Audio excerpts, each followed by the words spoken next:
Hello guys, সবাই কেমন আছেন? আশা করি সবাই সুস্থ আছেন, ভালো আছেন। তো আমার সামনে দেখছেন একটা পাওয়ার ব্যাংক। এই পাওয়ার ব্যাংকটা ওয়েট করলে মনে হয় খুব একটা অরিজিনাল, খুবই একটা ভারী একটা পাওয়ার ব্যাংক। তো আমরা এটা খুলে রাখছি আগে থেকে।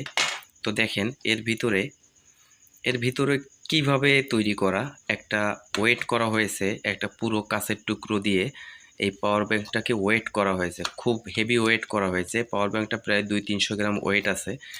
তো দেখেন এখানে কি অবস্থা, পাওয়ার ব্যাংকটা আমি খুলে দেখছি যে এতে কি অবস্থা দেখছেন, কত পুরো একটা কাঁচ এর ভিতরে দেওয়া রয়েছে। এর ভিতরে আসলে কিছুই না, একটা ব্যাটারি দিয়েছে, একটা মোবাইলের ব্যাটারি দিয়েছে, দেওয়ার পরে এই একটা সার্কিট দিয়েছে, সার্কিট দিয়ে পাওয়ার ব্যাংকটা বানিয়ে হয়তো 800-900 টাকা, 1000 টাকা এরকম বিক্রি করছে।